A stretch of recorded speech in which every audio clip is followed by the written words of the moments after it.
know that every word you speak matters? Are your conversations making a difference?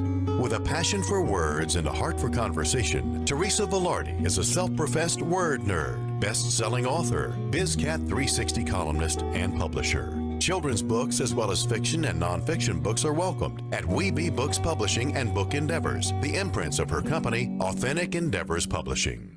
Whether written or spoken, Teresa strives to encourage and inspire meaningful conversations that make a difference. Here's the host of Conversations That Make a Difference, Teresa Velardi.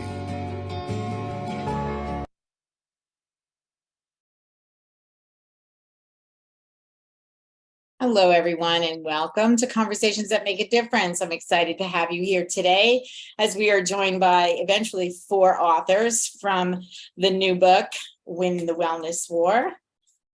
We are responsible. And so in order to get going here, we're going to first cover some housekeeping, and then we'll say our prayer and we'll get started. So first of all, I want to say that Conversations That Makes a Difference airs live every first and third Tuesday of the month at 5 p.m. Eastern, and you can listen to the replays at 5 a.m. and 5 p.m. every Tuesday. You can hear us on Dream Vision 7 Radio Network online, on mobile, in the car, and on YouTube. And you can even ask Alexa to play Dream Vision 7 Radio Network. And you can get your apps and whatnot at dreamvision7radio.com. And everyone who listens to my show knows I usually start with the Serenity Prayer. So let's do that, and we'll get to our guests. God, grant me the serenity to accept things I cannot change, the courage to change the things I can, and the wisdom to know the difference. And I would like to also say that today we are grateful to be fabulous, blessed, and highly favored while living in our greatness, using our God-given gifts and talents with passion and purpose, making a difference in the lives of others. And all of God's great universe is conspiring in our favor. And it is with great gratitude that we all say, Amen. Amen. So let me introduce you. We're from all over the world today, by the way. We have somebody in Japan. We have somebody in England. We have somebody in Florida. We're going to have somebody from New Hampshire. And I'm here in Pennsylvania for the moment. So we're all over the place today. So first, let me introduce the gentleman in our group today, Mark Reid. He inspires independent thinkers on his Zen Sammich. I love that podcast. He's an MA, has an MA from Florida State University in philosophy and religious studies, and graduated from Syracuse University of Law. He's an attorney and professor turned Washi. Yes, that's the Japanese word for traditional Japanese paper, washi. Okay, he's a washi maker. And Mark is also an award-winning contributor to BIZCATALYST 360. You can visit his website as Zen Sammich, ZenSammich.com. Welcome, Mark. Thanks. It's a pleasure to be here. It's great to have you. Eileen Bild, we've seen you on Conversations That Make a Difference before, and we welcome you again. You are a CEO and executive producer at OTELproductions, ROKU channel developer, and talk show host for OTEL TALK. It's OTEL TALK, TALK. She's an author and internationally syndicated columnist, also for BIZCATALYST 360, Life Coach Magazine, Women's Voice Magazine, and NSAEN. Tell me what that is. NSAEN, National Association.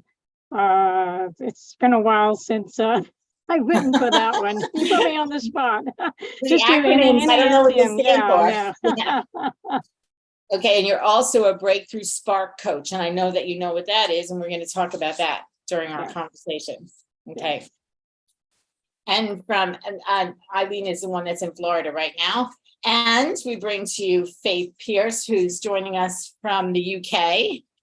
Faith is a single mom with an adult daughter. She's worked in banking and HR. She spent 10 years working for a private medical company in quality management, reviewing, updating, and issuing all company documents and departmental overboarding. After a career change, she's retrained in pharmacy, and Faith loves animals. She is an author and blogs for all things wellness. She loves art, photography, and getting creative in the kitchen. Her favorite place is the beach. She's passionate about self-development and empowering others to discover their own potential through a holistic approach. She dreams of traveling the world. Faith, welcome. You can visit her at facebook.com/faithmiller.90. Welcome, Faith. Good to have you here. Thank you very much. It's a pleasure. And we'll introduce Dr. Rachelle Sweet when she comes on board. So first of all of these people that we're talking to today are authors in, as I said earlier, Win the Wellness War. We are responsible for all things wellness, and by the authors Peggy Willems and Dr. Marcus Vetstein. This is the second book in a 3-book series. The next one is Wellness GPS. Get prepared for success. So, and we're working on getting that out in the beginning of next year. So, Mark, I'm going to go to you first. I was intrigued by your story as a Christian woman. I was intrigued by your story and your journey through your spiritual walk, if you will. Sure. Okay, so can you tell me one of the greatest lessons that you learned throughout your education and your experiences with your spirituality? From the story that I contributed to the book? Yes, please. Okay. I mean, I assume. One of the stories that stood out to me when I was putting my story together was I had a very influential professor at the University of Alabama and when I was studying religion as an undergraduate. And he taught me about the social construction of reality. Basically, all of reality is constructed by society before we get here. And so what that means is, so the example I use in the story is a banana before you get here, right? Mm-hmm. And so you have no choice whether to call this thing, this yellow fruit, a banana. And in fact, we can't unlearn that now. I can't, you can't unlearn banana no matter how hard you try. A banana will always be a banana in your brain. And so likewise, the concept of God, without getting too theological or philosophical here, that was kind of already constructed before we got here too. That's not to say that God doesn't exist, but that the way we talk about God, the way we talk about our faith, the way we talk about heaven, hell, right, wrong, these things are already kind of the groundwork, the foundation was already set before we got here. And that was an eye-opener for me, I guess. Mm-hmm. So we get dropped into this place we call Earth, and we have to make our way through whatever is already there and find our own belief system, our own whatever fits us best, right, as we go through whatever it is that's before us. Is that correct? Yeah, I would say that's fair. Sure. Yeah. So your story, the name of your story is From Bananas to Buddhism. I love the title. It intrigued me. It made me want to read more. Tell me how you came about it and tell a little bit more about your story. Well, we can thank Peggy for that because it was originally titled Baptist to Buddhist, because I grew up in Birmingham, Alabama, and I used to talk like this, and I still do if I, when I get too relaxed. But it was called Baptist to Buddhism because I had started as a Southern Baptist Christian. And then when she read the story, and then that little story I just told about the example of the banana, she's like, "Oh, let's call it Bananas to Buddhism." But does that answer your question? Yeah, that's how I got the title. Yeah, it answers the question. Absolutely. And it's fun the way that happened. Yeah. Peggy and myself too, we come up with some crazy things for titles here. Well, as soon as she told me, I was like, "Oh yeah, that sounds better." And it works. It works the same. Yeah.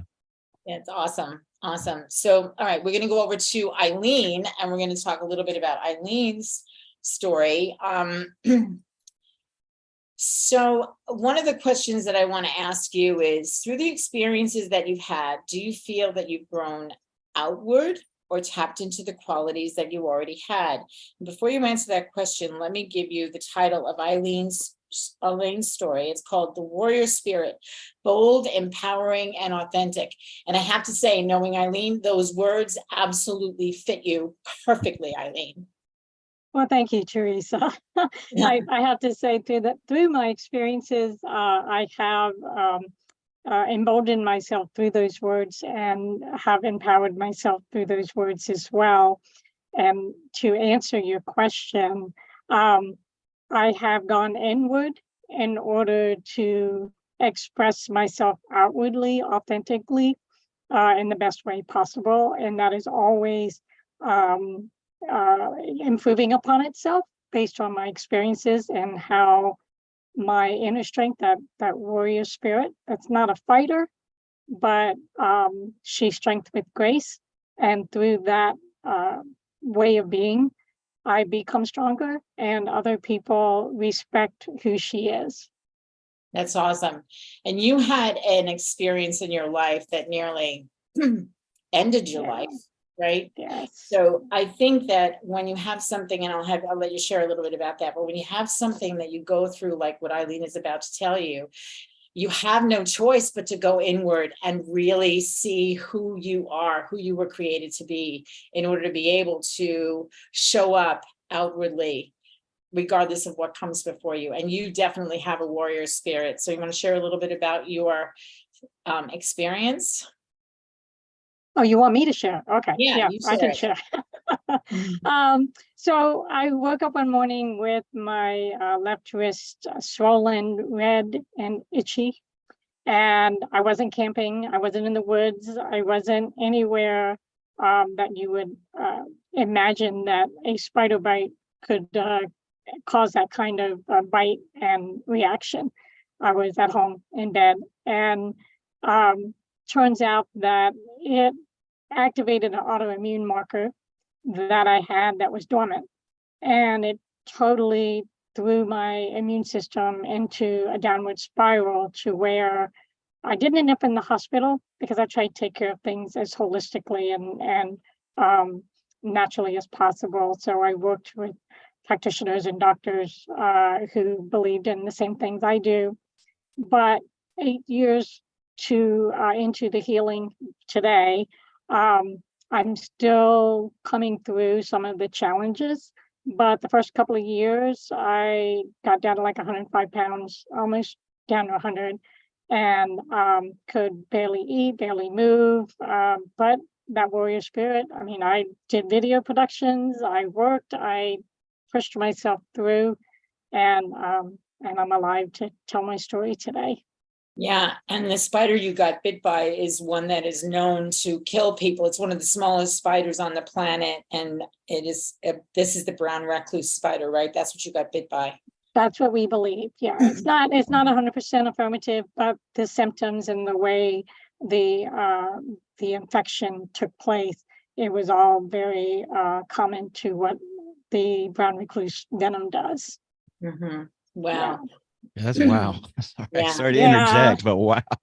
Yeah, absolutely. Have a conversation. This is Well, about I knew a guy who got bit. He didn't know it either. Where what happened is it was a brown recluse. They think as well. It was in his work boot, and he had put his foot in there, and he didn't even feel it sting him or whatever. He went to the hospital, was misdiagnosed. This is not too far of a tangent. Don't worry. Anyway, but he had to go back. He almost lost his toe, and Yes. It's horrible. It's horrible, and it took a lot of strength for me to overcome all of the symptoms that incurred, because it was very debilitating.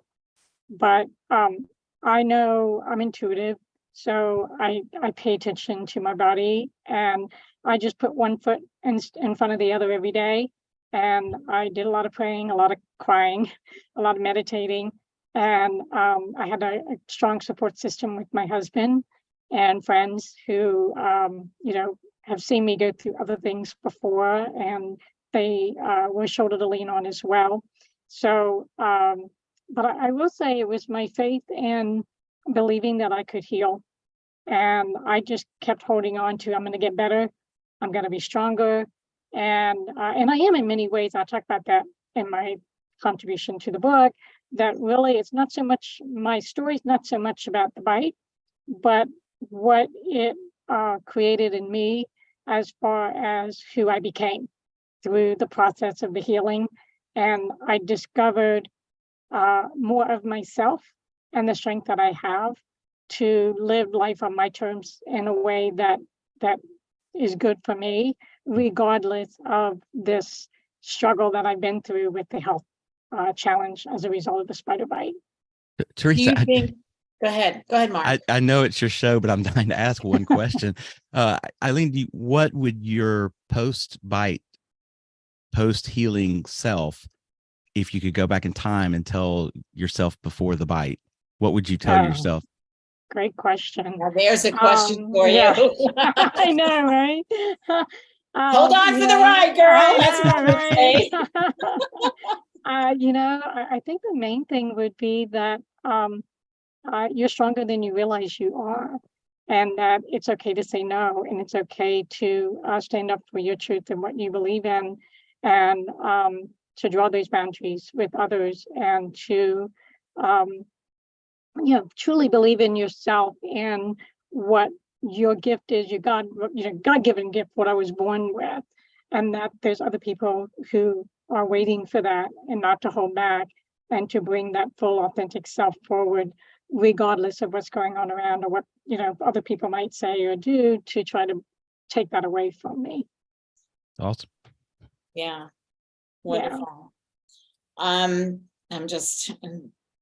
I want, some of the, I'm sorry, Rachel is just texting me. She's gonna, I'm gonna let her come in now. So what I wanted to say is, regardless of the circumstances in our life, I believe that we are given the gifts that we need in order to overcome the things that we face.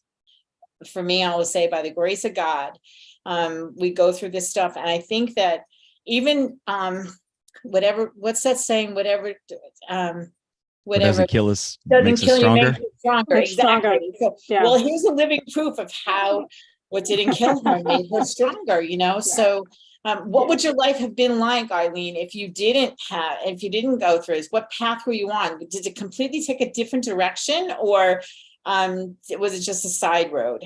Yeah, I think it just affirmed for me that I needed to really honor that person that I truly am, and no ifs, buts, or ands. So I think I was already on the path to who I've become, that stronger person. But it, I know all of you can understand this.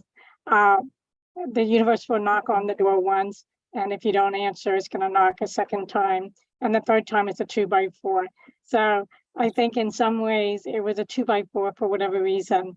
And it was my wake-up call to say, okay, you're in this life for a reason, and there's a purpose, and honor that, and don't question it. And so it just strengthened that belief in why I'm here and the purpose that I have. Yeah, awesome. Faith, we're coming to you next. Thank you, Eileen. You're welcome. So your story took you a long time to tell, and I'm going to ask you this. How did it feel once you finished writing it?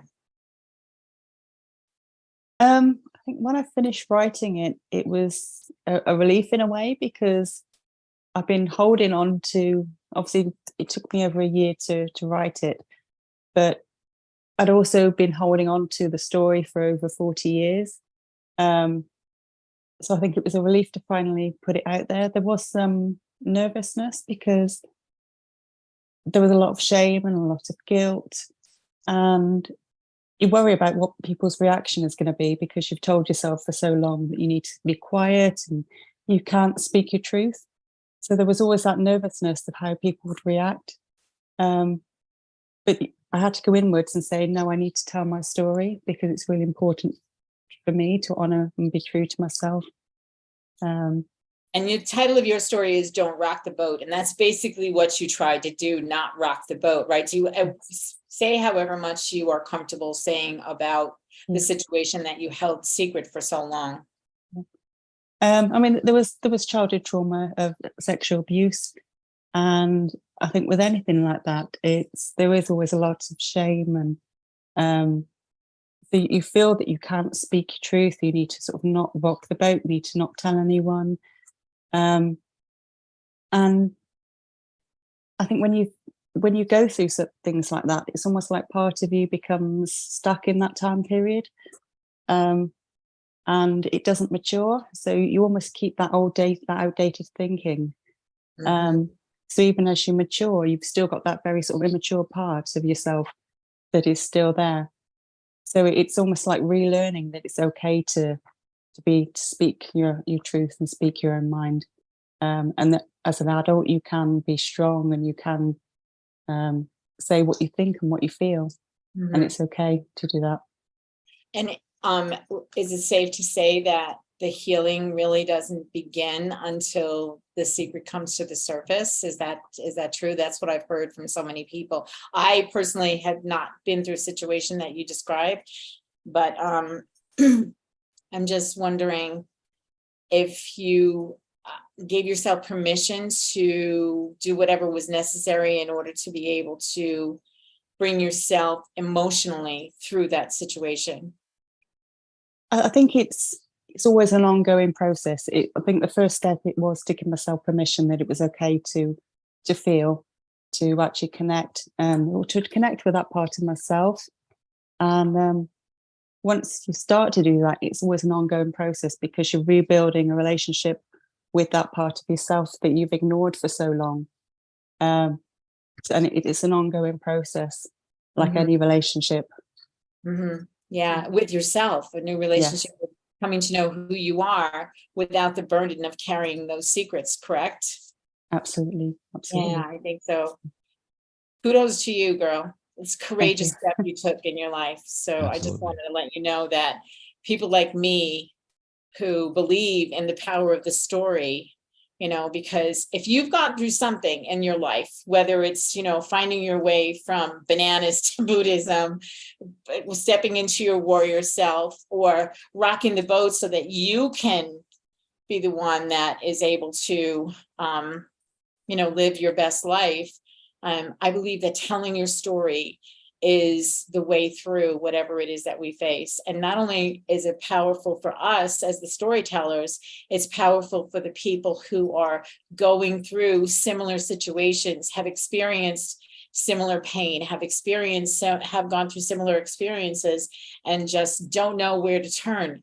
It's like giving somebody a hand up and saying, come on along, you can get through this, right? So we need to go to our first break. And then Dr. Rachelle Sweet will be joining us when we come back. And we're talking to Mark Reid, Eileen Bild, Faith Pearce, and Dr. Rachelle Sweet when we come back. We'll see you in a few minutes. With the hustle and bustle of today's world, how often do you take time to practice gratitude? More importantly, how can you make it a habit? The Grateful Hearts community is a group of like-minded people focusing on what's going right and being grateful. Gratitude is more than putting a smile on your face and being thankful for the roof over your head. It's about expanding your perception and finding ways to find gratitude for, in, and through the challenges we face every day. Gratitude is a feeling of connection to things higher than yourself, to God, and to others. We focus on light, positivity, and connections. You make a difference. When we join our grateful hearts together, the power of community attracts more people and even more to be grateful for. Expressing gratitude and feeling grateful is infectious, so let's share it. Join our Grateful Hearts community and watch your blessings blossom. Learn more at gratefulheartscommunity.com and join the community at facebook.com/The Grateful Hearts Community. Are miracles real? Can you move from mayhem to miracles? 30 prominent authors say yes as they share their high fives and down lows of challenges, abuse, addiction, and love. Experience hope, the magic elixir of miracles, through the personal stories of New York Times bestselling authors James Redfield, Dr. Bernie Siegel, Sister Jenna, Reverend Temple Hayes, and many more. If you like bestsellers, chaos to clarity, and crappy to happy, you'll love crying and laughing through mayhem to miracles. Sacred stories of transformational hope. Available now on Amazon and in bookstores worldwide. Did you know that every word you speak matters? What you say and how you say it can make or break a relationship or shift the outcome of any situation. Are your conversations making a difference? Faith in God, gratitude, authenticity, and giving. are Teresa Velardi's heart. It's in this spirit that she's focused on making a difference in the lives she's blessed to touch. Conversations That Make a Difference is now on syndicated Dream Vision 7 radio network every Tuesday at 5 a.m. and 5 p.m. Eastern Time, with live call-in shows every first and third Tuesday at 5 p.m. Eastern. This is Dream Vision 7 Radio Network, uniting mankind with universal love.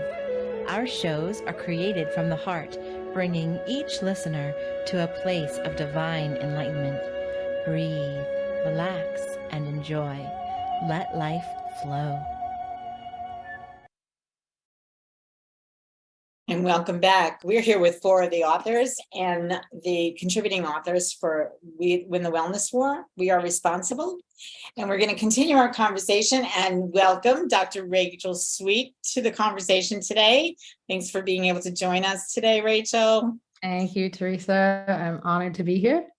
Let me just read your bio real quick so our audience knows a little bit about who you are. So Dr. Rachel's background is in neuropsychology, health coaching, and genetics. She evaluates genetic blueprints to guide stressed, tired women to achieve more energy and clarity and helps them wake up confidently to rock their day. She maximizes client results by using genetics as a guide and understanding biological individuality. She is the author of the recently published book, Expressive Origins. Welcome, Rachel. Thank you. So let me, your chapter in this book is called The Birth of Best Living. Best stands for what? B-E-S-T. Breathe, eat, sleep, and thrive. Yay. Awesome. If life was just that easy, yes, right? Just that simple. Simple. Yeah. So what is your experience with your own health that has led you to create the program for others to become and stay healthy? Now, I want everybody to keep in mind, I know Rachel for what, 12 years now, 12, 13? Yeah, a long time. Yeah. And I can tell you that the person who sits before you in that screen there is not the same person that I met all that time ago. So how did you do it and how do you stay healthy? Oh, man. So I was thinking about this the other day, actually. And, sometimes I get people that come up to me in the gym and they say, oh, man, you lift a lot of weight. Like I could never lift that much weight. Or, some comment along that lines. And I'm like, I couldn't either, like a few months ago. But you just start small and you work on it. And so some people might look at that and say, oh, that's discipline. You're super disciplined. And really, it's all about the habits that we make. And each habit that we create and that we build on, and just, deciding every day to engage in those habits. So for me, my health kind of transformation happened several years ago now. I've been through yo-yo dieting, up and down, weight, in my 20s, I was thinner, got all the way up to 300 pounds. And at some point, I just said to myself, I need to be healthy and I need to do what a healthy person does and not be in this cycle of dieting, basically, in this industry that is fueling this crazy thinking in some cases. And, I've tried every diet and pill and what have you there. And I just started to think, what could I do to be healthy and change really my mindset and how I looked at it. And then that ultimately changed my physiology because I had to become a different person than I was before. And so part of the reason I call it the birth of best living is because through my journey, I learned about the importance of breath and how that is vital to our physiology as far as the balance of oxygen and carbon dioxide and how that can regulate your weight and many other processes in your body. It's a major metabolic factor. Heart rate, blood pressure, all of that's affected by your breath. And I've heard stories of people really just focusing on their breath and changing like their outcome as far as health.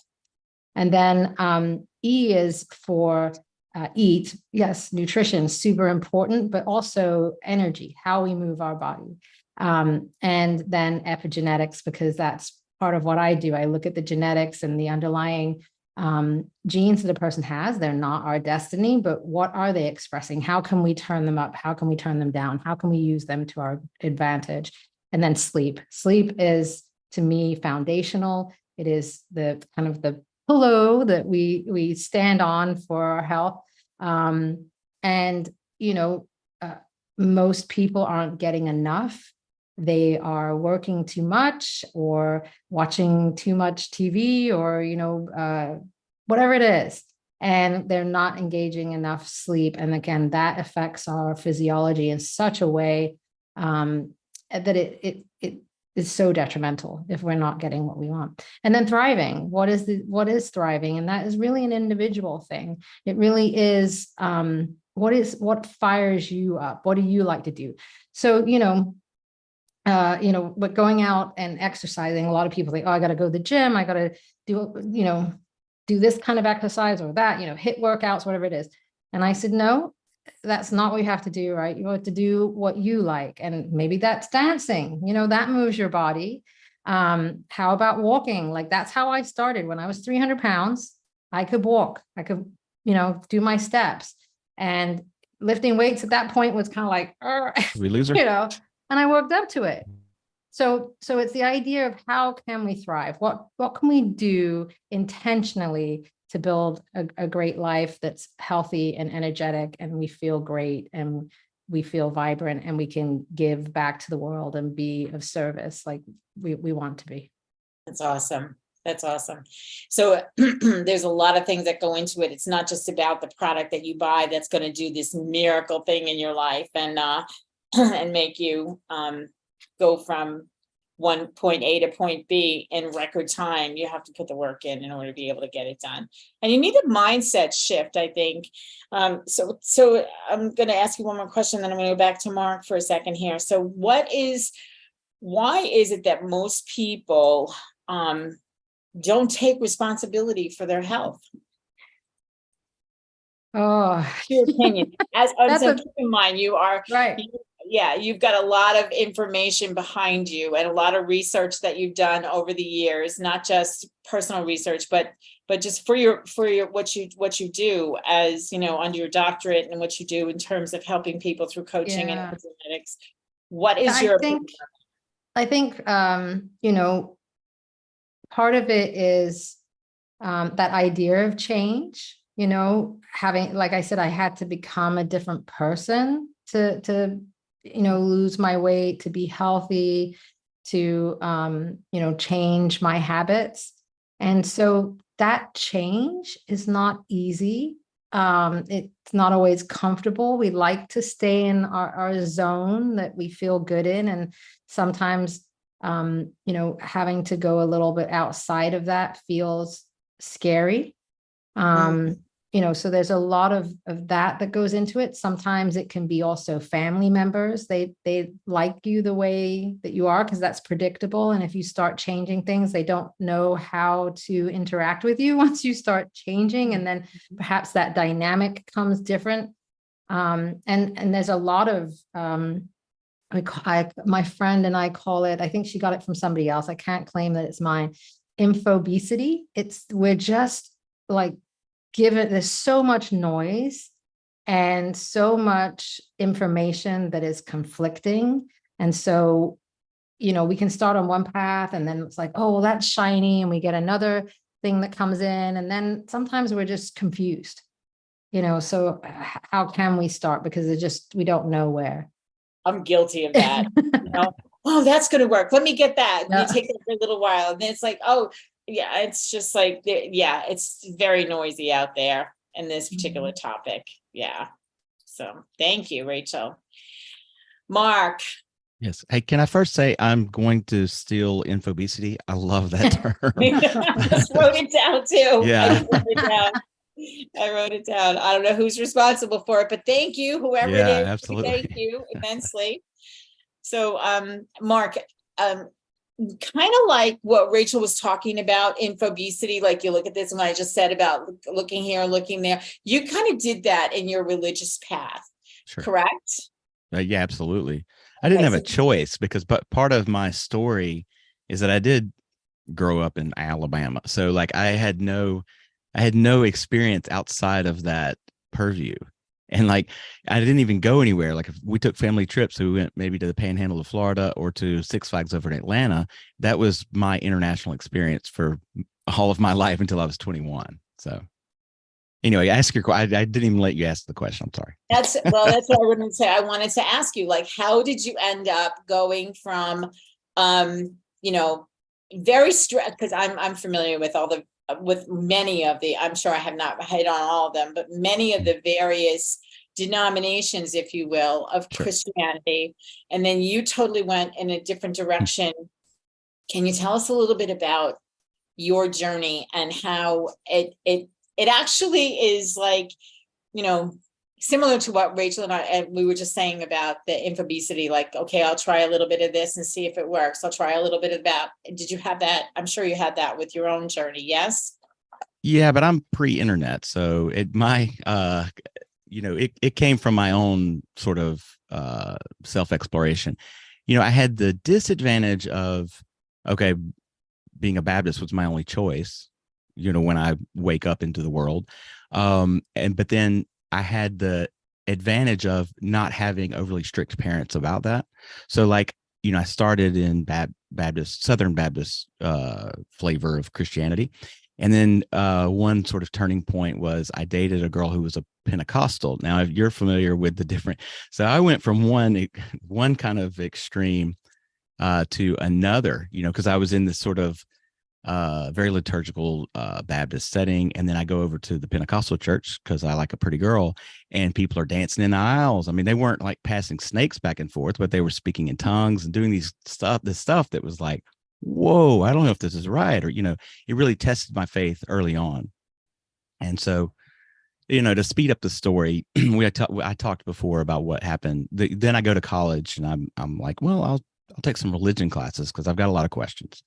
And, when you take religion courses in college versus getting all of your Bible information from church, you realize there's another whole perspective there as well. You take on an academic view of religion, a historical analysis of, well, where did the Bible come from, and so on.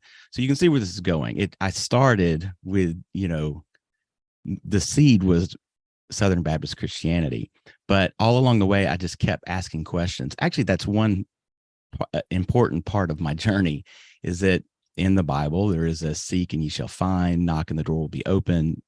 I took those verses to heart. So I felt like as long as I'm seeking earnestly, I'm not being blasphemous or anything. I'm seeking with the intent to please God.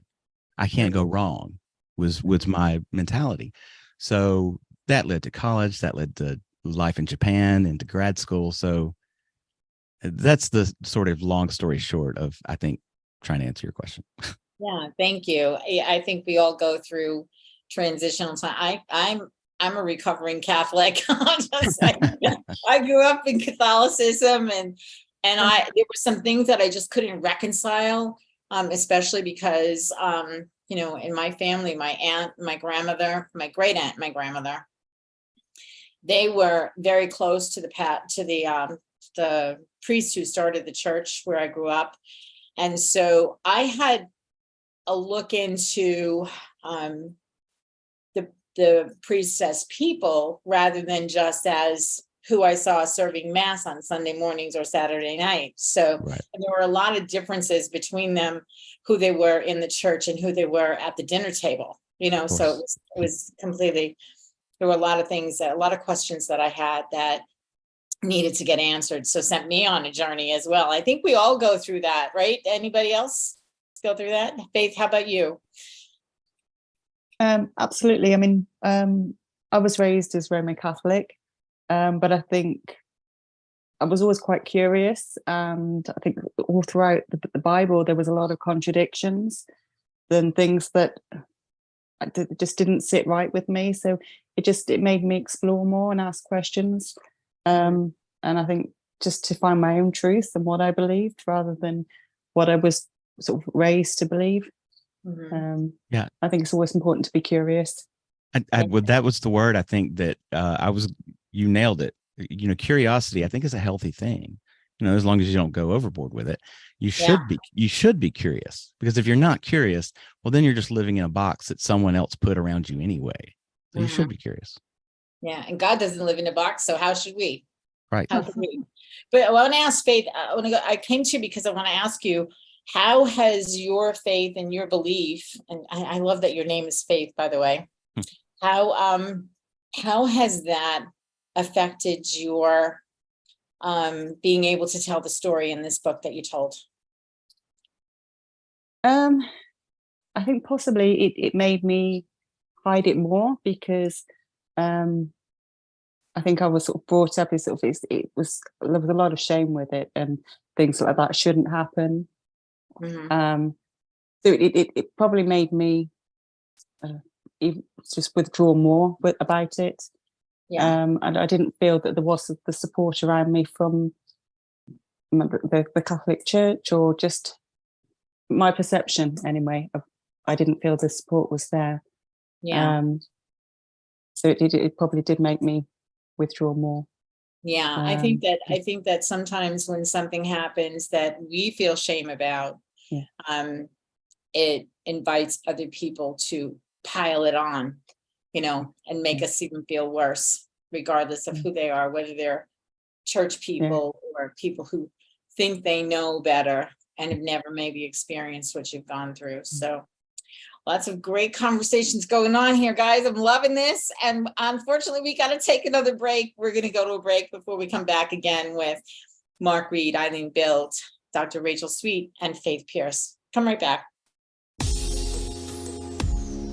In order to be healthy and happy, there are 24 areas of your life to balance. With the All Things Wellness Wheel, you become self-empowered, allowing you to make healthier decisions about relationships, nutrition, sleep, exercise, stress, and even your value system.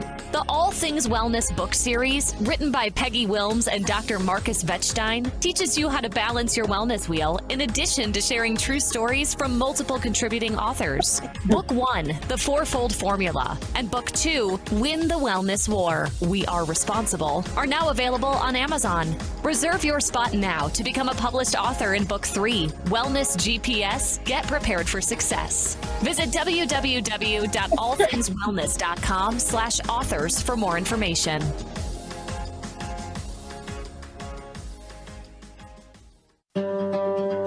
Why are we here? How can we be happy? Questions asked from millennials to boomers. Crappy to Happy, Sacred Stories of Transformational Joy answers them using true stories of grit, grace, and love. James Redfield, author of The Celestine Prophecy, wrote in the foreword, "This book is a seminar about emerging truths and offers grounded solutions through the art of the comeback." Dr. Bernie Siegel, a contributing author, wrote, "Bodies die, but spirits and consciousness survive and recycle." So, grab some tissues, open your book, and prepare to cry and laugh till it heals. Crappy to Happy by Reverend Ariel Patricia and Kathleen O'Keefe Cannabis. Available from Amazon, Barnes & Noble, and booksellers worldwide.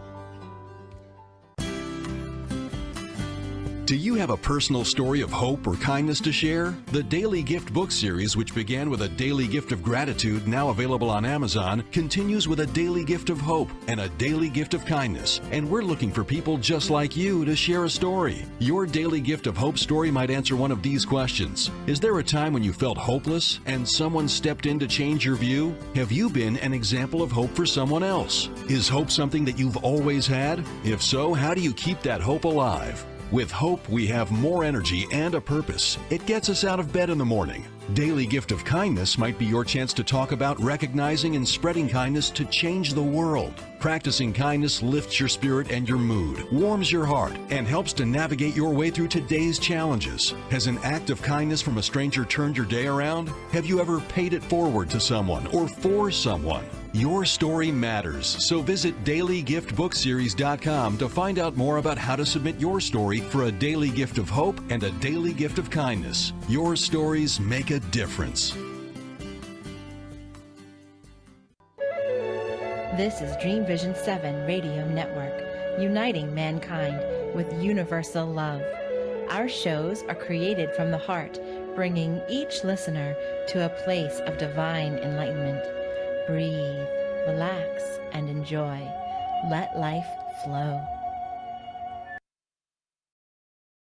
And we're back. And I just want to talk about this book series for a minute. This is the Daily Gift of Gratitude. And some of you have written in this book. The next one is a Daily Gift of Hope. And all of you are invited to bring a story in. Mark, Eileen, Rachel, and Faith. You're invited to submit a story to that. You'll get all the details in an email. But the next one is hope. And I think these conversations that we're having today and conversations about things like gratitude and hope, especially in this world today that is so different, I think that people need to have a gratitude practice. They need to feel hopeful. And each one of your stories and When the Wellness War is a story of hope for someone else, So I invite you to bring your stories. I also want to recognize Tammy Hayter. She is the Dream Vision 7 Book of the Month, Walking Old Roads. This is her memoir. And I also want to recognize Mark O'Brien, who wrote this book called Random Thoughts, a Writer's Notebook. Mark is also a host on Dream Vision 7 Radio Network. His show is The Anxious Voyage. It airs Monday at noon, the first and third Mondays of the month. So I hope you'll catch his show as well. And I have one more to share. This little guy here, Born Able. This little boy who has trisomy 18.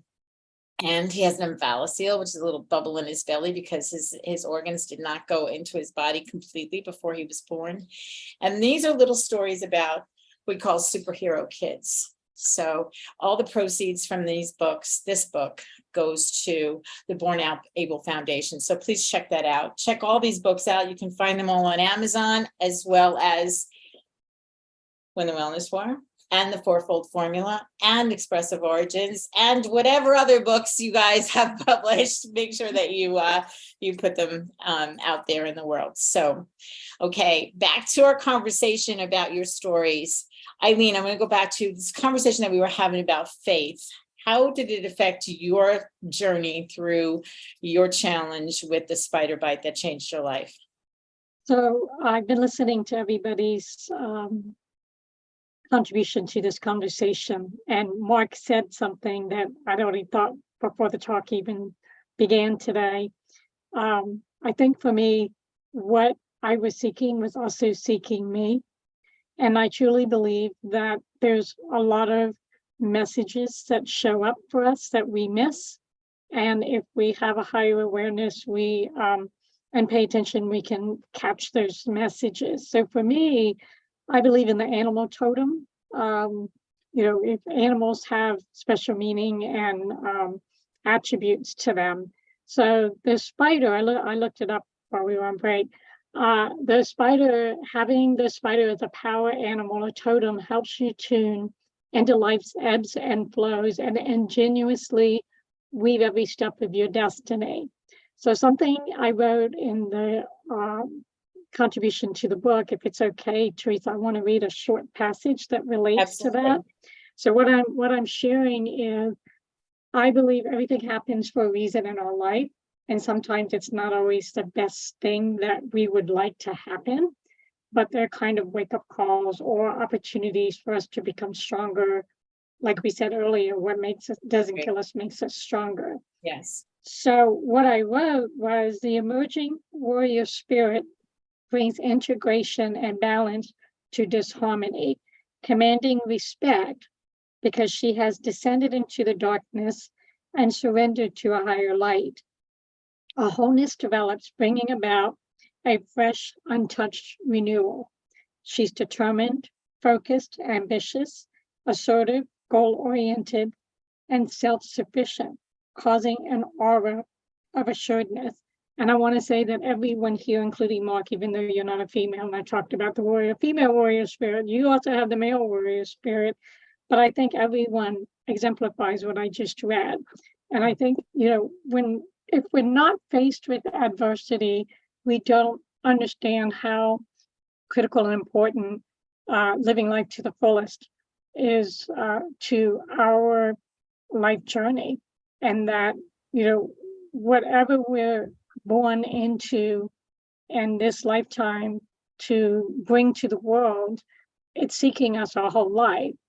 And for me, the spider bite I was mad because I already healed from something else. 10 years, I was free, clear, healthy, working out. And then the spider bite took me down that rabbit hole again. And I was like, not again. How strong do I have to be? How much do I have to prove myself? But I took this one as, okay, I'm going to listen, I'm going to watch, I'm going to pay attention. And as I've done that, it's giving me the ability to say, this works, this doesn't work. What do I need to do to make everything work for me in the best way possible? And I've had to, take the polarity that comes into life, which are the challenges. And I don't like to call them challenges. I think does it feel good? It does not feel good. And if it feels good, keep doing it, make it better. If it doesn't feel good, well, what do I need to do? Or how do I need to show up in the world so that it shifts? And it's been very empowering and powerful for my own personal growth, but also how things show up in my life now. So I hope that answers your question. Yes, it does. It does. And so that leads me to the question that I'm going to ask everybody. So how has writing your story changed you, and how do you think it will help others to improve their lives? So, and we have, just so that you know, we have about 8 minutes left. So I'm going to make it around everybody. So 2 minutes each. Okay. So how was your story? How has writing your story changed you, and how do you hope it will help someone else? Rachel, how about you first? You first?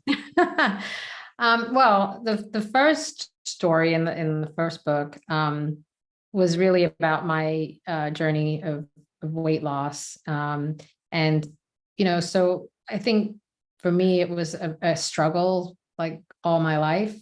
So I wanted it was cathartic for me to tell it. But I also wanted other women to know that they're not alone in the struggle if they've been overweight since they were very young, and that they've been kind of battling, if you like, this part of themselves, that there is that hope, right? There is a way that you can shift your mindset, your physiology, and that can be done. And yes, it's not overnight, but it can be done. Awesome. And finding a place of happiness with that. And then the second book was really more about kind of how we think about our balance in life and priorities and what we are responsible for and what we are putting out there to the world, and how to be responsible. And I think I've already had some feedback from people who said, wow, okay, you made me think differently on this. So yeah, awesome. Faith, how about you? How has writing your story changed you, and how do you think it will help others? I think for so long I'd got this image of who I had to be, and I was always trying to fit in and be something I wasn't. And I learned that actually there's a strength in vulnerability and being your true authentic self. There's a strength in being messy and making mistakes. Mm-hmm. That's sort of where we learn and grow, and that's where you learn and that's how you connect with others, is when you're real and you show true colors and who you are. When you're trying to be something you're not showing people who you are. You're almost doing a disservice to others because they're not seeing the real you. Yeah. So there's both sort of strength in vulnerability, and it's okay to sort of be yourself. That's sort of a big thing I've learned.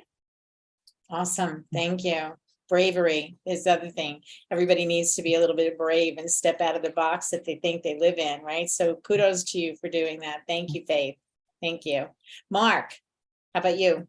Sure. I'd like to answer just the second question. Like, how do I think it might affect anyone who reads that story? And I jotted down a note. Hang on.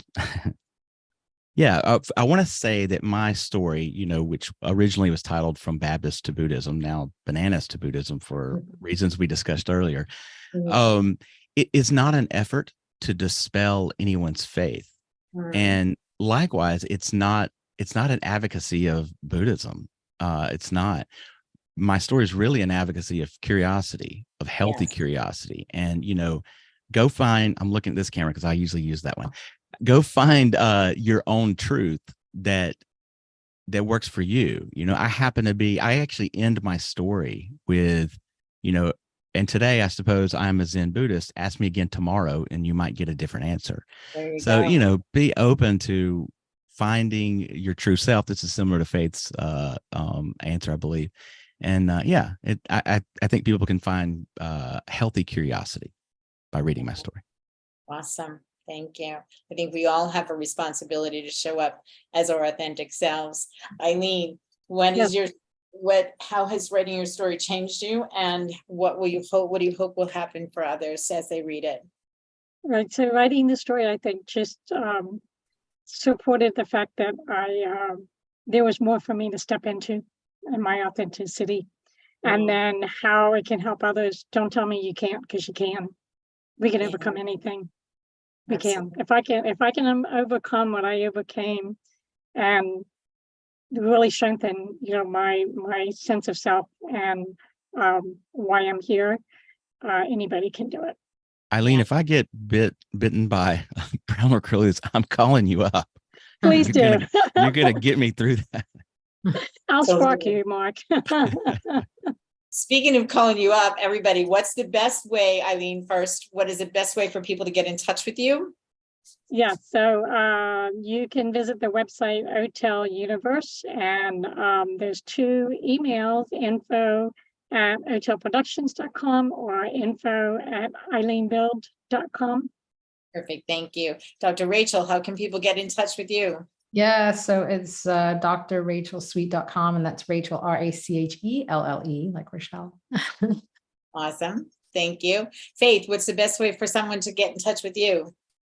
You can find me on Facebook, on LinkedIn, or Instagram, or you can email me at fancyfaith1234@icloud.com. Awesome. I love that. Fancy Faith. Love it. And Mark, what's the best way for people to get in touch with you? Well, Zen Sammich, of course, zensammich.com. It's zensammich@gmail if you actually want to directly mail me. And and I'm on LinkedIn mostly of the social media options. Perfect. Thank you.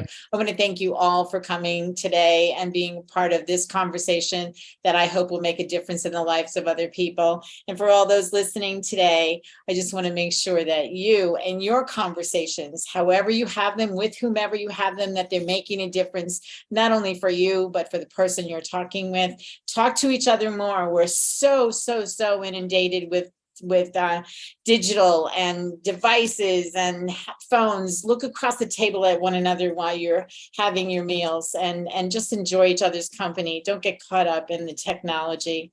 And until next time, I hope every one of your conversations is making a difference in the world. See you next time.